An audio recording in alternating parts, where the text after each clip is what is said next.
Now at 6, an update on cleanup efforts in Vernon County, Missouri as floodwaters begin to recede. Plus, the log jam on the Neosho River in Ottawa County continues to grow. And the Pitt State Electrical Technology Program recognizes some standout students with a signing day celebration. The 4 states' most watched news starts now. Some Vernon County, Missouri residents say the floodwater is receding slowly. This is KOAM News at 6. I'm Dow Quick. Vernon County is one of the areas hit hard by the heavy weekend rains. KOAM's Amber Jenkins has the latest now on the aftermath. Vernon County, Missouri received between 10 and 15 inches of rain, causing flooding at several creeks and 3 rivers running through the county. The Road and Bridge Department has been on alert since last Thursday. County officials say they are dealing with moderate damage to gravel roads, fallen trees, and farmland. Some county roads remain underwater and impassable. Nearby residents say this is normal during the springtime. I used to live back down the road about 3 miles, and whenever the water would get up, it'd surround our whole house years ago, back when I was a kid. Larry noticed the water receding and hopes it will be back to normal levels in a couple of days. He also noticed an uptick in traffic to check out the flood zone. I think there's about 50 cars a day come out here and stop and look at it. Reporting in Vernon County, Amber Jenkins, KOAM News. Now you can read the full written statement from Vernon County officials about the flood impact and specific areas of concern on our website. Of course, that's KOAMnewsnow.com. That log jam on the Neosho River in Ottawa County, Oklahoma, it continues to grow near Twin Bridges State Park. Take a look at this. It's estimated to be the size of 2 football fields right now, with more debris expected to join in from upstream. We spoke with the mayor of Miami, Bless Parker, who says there currently is no plan to remove the jam. What we're hearing is it's a lot of finger pointing. GRDA is not saying much, which is par for the course for them because they don't want to take responsibility for any of their actions. Again, this is no different than before. So now they're blaming ODOT. ODOT's blaming the Corps. Corps' blaming GRDA. It's just a big finger pointing thing. So nobody's taking accountability. Nobody's taking any responsibility here. But again, the citizens are the ones that are going to pay the price. There are also concerns about a BNSF railroad about a half mile downstream from that massive log jam. As of 9 this morning, the Verdigris River at Coffeyville was cresting at about 19 feet. That's classified as a minor flood stage. Some flooding has occurred in low-lying areas around the river. It's anticipated that the river level will drop fairly rapidly over the next several hours. You might remember just yesterday, the Kansas Department of Health and Environment had issued a stream advisory for part of the Verdigris River because of an oil well spill. Let's check in with Chief Meteorologist Doug Heddy for a first look at the weather. Yeah, and of course we've had a little bit of a break from the showers, the thunderstorms, the flash flooding, the severe weather that we saw on Thursday, Friday, Saturday, and Sunday, but back into tornado watch. And this is for our western counties. I wouldn't be surprised if this is extended a little bit toward the east a little bit later on this evening. So we want to watch as the greater severe risk is along that I-35 corridor. And as storms work in, they will slowly decrease, but they're pretty strong right now, just west of our viewing area, so right across the I-35 corridor. A lot of thunder, a lot of lightning, some very large hail within those storms. These extend all the way up to Topeka and just to the west of St. Joe. So these are going to work in as we go through the next few hours, an overall weakening trend, but we're going to have a severe threat till probably 9 or 10 p.m. So, of course, we're going to talk more about that here in just a bit. We'll see you soon. Pitt State Electrical Technology Program held a signing day today. Similar to an athletic signing day, the program recognized 18 students who will not only graduate in May, but have been recruited by full-time employment. An instructor says right now is the best time for these students to enter the electrical industry. Electrical industry is very hot. As of right now, we're looking at a 6% growth over the next 10 years with openings of about 650, 750,000 over the course of the next 10 years. Our students have worked very, very hard. As of right now, we have 17 of 18 journeyman certified electricians graduating this year. Still got one more to test tomorrow. And it's their accomplishments should be celebrated, and we're excited to do that today. Industry representatives participated in that celebration. Dozens of vendors set up booths at the Together Crawford County Community Job and Resource Fair today in Pittsburgh. That fair brings together local resources and employers. Organizers say it's just a good way to provide community service. It's to be involved in the community, to bring the community together, to share the resources. Often you don't know about resources until after an incident you've gone through. So really trying to be at the forefront of helping people in the community. Together, Crawford County Community Job and Resource Fair took place at Pittsburgh Memorial Auditorium. The Ottawa County Bar Association wants to let Oklahomans know about Law Day 2024. Tomorrow, from 9 a.m. to 9 p.m., hundreds of Oklahoma lawmakers will donate their time to provide free legal advice by phone or email. For contact information and details, including details on other states in our area, go to our website, KOAMnewsnow.com. The Oklahoma Bar Association has been celebrating Law Day for more than 60 years. A Riverton Ram gets ready to take her talents to Pitt State. John Dales has details on the standout senior becoming a gorilla a little bit later in sports. But up first, the Joplin Public Library offers some help in preserving your personal family history. The Joplin Public Library is offering a non-conventional service, conversion of VHS, vinyl, cassettes, and DVDs to digital. Photos, negatives, and CDs can also be converted in the maker space. It's an opportunity to relive memories and then save them for future generations. KOAM's Fernanda Silva has more. This is all I have of my boys growing up. I really treasure the tapes, watching them dance around when they were little and all that, and it made me sad that I can't even watch them anymore. Tara Smith found in her workplace the Joplin Public Library a way to relive her kids' childhood memories. They're getting old. I don't have a VCR anymore, so I thought I need to convert them. This has been great that I can convert all of these memories of my kids. Joplin Library Makers Space offers Joplin residents and visitors the opportunity to travel back in time. Whoa! I've had patrons that come in and it's old family videos of someone they've lost, a pet that they had when they were 5, you know, those are always fun. School recital that you haven't thought about in years that you kind of wish you hadn't saved. The service also offers a way to reconnect with pictures and videos differently. Something that's really great to do, to be able to see it even bigger than just on your little camera or your phone. And to offer future generations like Smith's grandkids the chance to see life back in the day. They're getting a kick out of, yes, this is your dad when he was your age, and so I think they will really enjoy being able to see them easier now. In Joplin, Fernanda Silva, KOAM News. Joplin Library Makerspace also has equipment for cutting or engraving a variety of materials and a 3D printer. And Joplin residents aren't the only ones who can benefit from it. Anyone can. To make appointments for conversions and other services, contact the Joplin Public Library. You can find more information on our website. You know what that is, KOAMnewsnow.com. A little bit later, Missouri Southern and Pitt State showed their depth of talent in the MIAA Softball Postseason Awards. John Dales has that story and more in sports. Plus, we have more thunderstorms rolling in for us tonight. We're going to look at that coming up.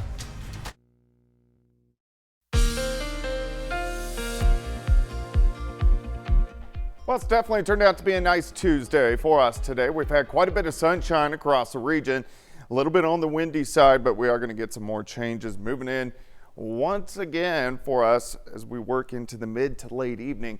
Nice shot right now. Cornell Arts and Entertainment Complex, of course, downtown Joplin. All right, tornado watch in effect. This is until 11 p.m. Kansas side, really, let's say Allen, Neosho, Woodson, Wilson, Greenwood, Elk, Chautauqua counties. This may extend a little bit farther east, but you can see we do have storms. So just west of the region, just east of Wichita, there's a tornado warning that just popped up. So we're going to watch these as they drive in over the next several hours. I think overall we're going to see a kind of a weakening trend as they really dig into southeastern Kansas, but we will most likely get some low-grade severe thunderstorms, especially into our western counties. Let's go out to the west a little bit. So here's Wichita. You can see all the storms, very electric, right up the I-35 corridor. These extend down into central Oklahoma, so to the west of Oklahoma City, and then they also go north up toward Kansas City. So here's Eureka, Elk County, Chautauqua County, and then Yates Center would be about right here. So we're going to watch these storms, and you can see they track all the way up in the northeastern parts of Kansas. Cold front that is kind of sliding through, and we'll see thunderstorms or a threat for some of us over the next 4 hours or so. All right, let's go through time. Here's 7:30 p.m., so a little over an hour away. Storms getting into Yates Center, Iola, Fredonia, out toward Elk County. Thunderstorms continue to drive in. Here's 9 p.m., so getting into Fort Scott, Parsons, Independence, and still at this point in time, most likely strong enough to be at least low-grade severe. As they continue to work into the metro, here's 10 p.m., so Pittsburgh, west side of Joplin, they'll start to weaken, but we still may have some strong to low-grade severe storms. And then after about 11 p.m., just good old thunderstorms driving through the region, producing more heavy amounts of rainfall, and then periods of showers and thunderstorms to start the day. Here's 6 a.m., kind of driving through during the morning hours. So for the evening, if you're going to be out, next few hours are fine. Thunderstorms kind of building in, especially most of us after 10 p.m. with this weak wave, strong enough to have some moisture, passes on by. And then we'll have another thunderstorm threat again late tomorrow night, then heading into Thursday as well. But a wet start tomorrow. Showers, thunderstorms through the morning, kind of clearing up during the afternoon. We warm into the upper 70s. Severe weather again out to our west tomorrow night. Those won't make it here. But as we get into Friday, or Thursday afternoon, additional thunderstorms out across southeastern Kansas will drive in. So kind of a lot to watch as we go through the next couple days. Also rainfall. We've had the flash flooding. Still just over the next 24 hours, a lot of areas are going to pick up a quarter of an inch, half an inch, maybe a little bit heavier in spots. 79 tomorrow, 77 on Thursday, 77 on Friday. Some scattered thunderstorms again this weekend. So tomorrow's May 1st. Always got to pay attention this time of the year. For sure, as we have to do in May, in April and June, yes. Pretty much any time. April showers bring May problems. Yep. Thanks, Doug. Hey, don't forget you can be the first to know about the day's weather with KOAM Skywatch weather app. Get severe weather updates sent straight to your phone. The best part is the price. It's absolutely free of charge. You'll find it wherever you get your app. It's the KOAM Skywatch weather app. Might as well download it right now. Still at Pitt State and Missouri Southern softball both take home multiple awards from the MIAA. And a Riverton Ram signs to continue her track and field career at Pitt State. John Dales has those stories and more up next.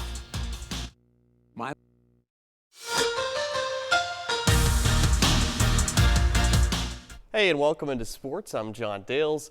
A school record holder at Riverton signs this afternoon to continue her track and field career at Pittsburgh State. Riverton High School senior Kelsey Locke signed with Pittsburgh State track and field today. She holds the school record in both shot put and discus throw. The future gorilla says Pitt State is always where she wanted to go. Years ago, if you would have asked me, are you wanting to go to college for throwing, I would have been like, I don't know if I can make it, but I worked so hard this summer for this, and I'm so thankful that I get the opportunity to throw collegiately.